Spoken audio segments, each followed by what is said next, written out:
What's up, YouTube? This is my Adventurer or Brave Phantom Knight deck profile. This is technically post-ban list, as I am only playing two Fusion Destinies and nothing else really changed. But this is a very kind of unrefined list. I was testing something very different to this because I thought, Anaconda would be banned. I thought other things would be banned, but they're not. Lol.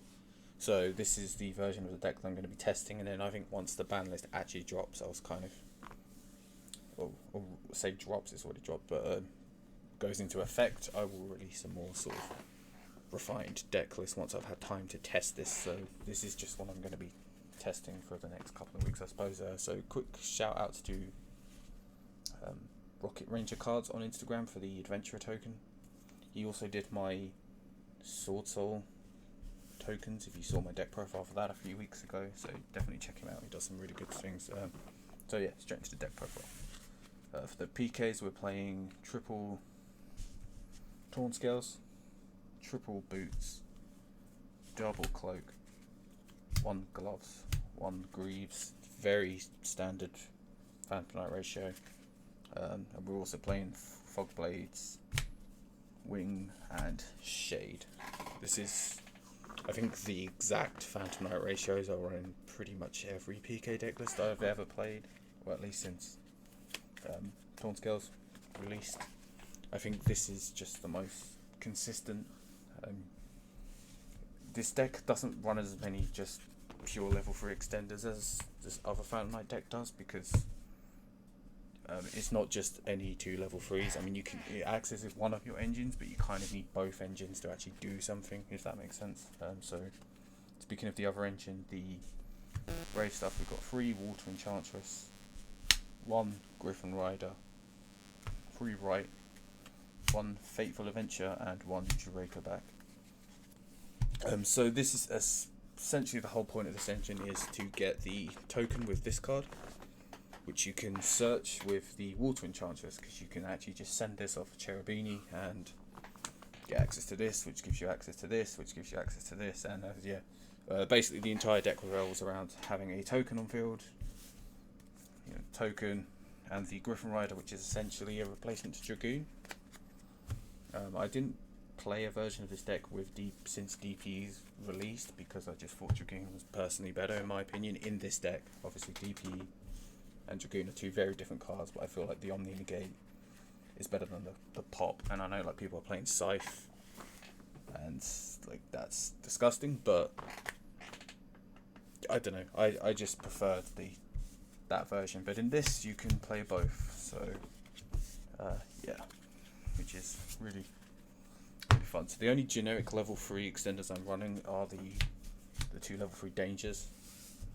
You could, I suppose, play the psychics. I mean, E-Telly currently is at 2. It's going to be at 3.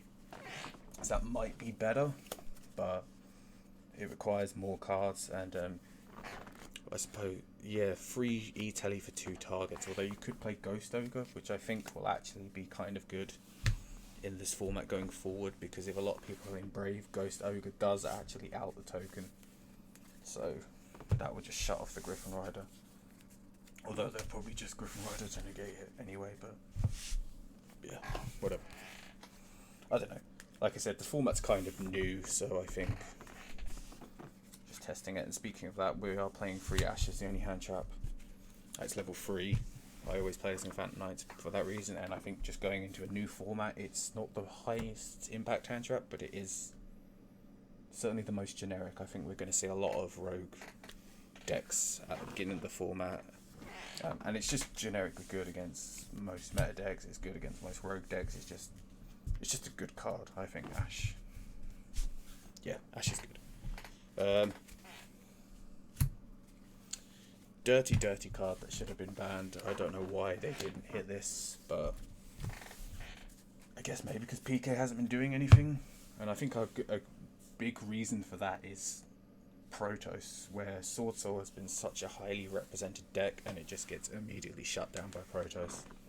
So in a way, this deck's kind of had a massive boost compared to last format. So I think we're certainly going to see more PK, and this deck can just take advantage of the Scythe DPE lock just so much easier than other decks, which is why it became like a lot of people sort of paid attention to this deck more because of that reason. And I think the deck was better before personally, but the fact that now you can play this Griffin Rider, you can play the the not to spoil it I guess, but the Utopic Future, not everyone's playing that, but I'll get to that.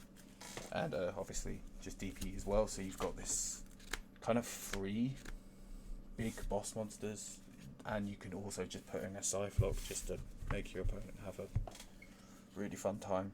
So Destiny Hero, obviously Dasher, Celestial, and our 2 Fusion Destinies. So I was actually testing the deck without DPE and obviously without the Scythe because I really thought Anaconda was going to get hit, and I just thought having yes, Fusion Destiny is at 3, but you kind of then relying on seeing it, and you can just brick on the extra copy of Destiny, or you can brick on these to not have access to that. It just didn't really seem worth it, but obviously Anaconda's still here, so why not play it? 2 Fusion Destiny really don't matter. I don't know why they even bothered, to be honest. It just opened up another slot in the main deck. And then for the last few cards, we've got the Rota and the Foolish Burials, 2 just generically good power cards.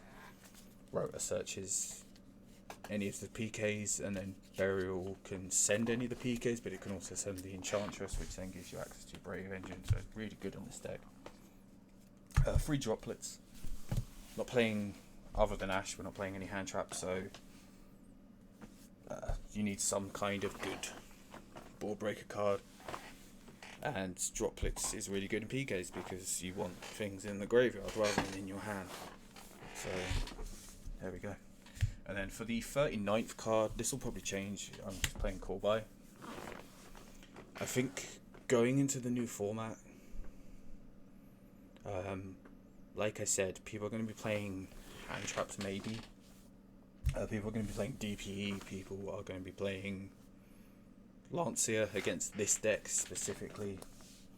I mean, Lancia's always been good, but obviously now the Water Enchantress also needs to be banished, so people are just going to be shotgunning Lancia left and right against this. So I put this in. I think going into the new format, I'll probably play some kind of back row removal in the main because skill drains at 3, and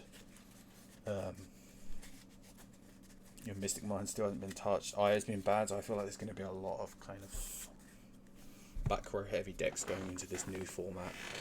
So I think main deck back row removal is going to be something I want to look at, but for now I kind of like the deck as it is. Like I said, I am still testing it, but to get into the extra deck, we're playing the 1 DPE cards.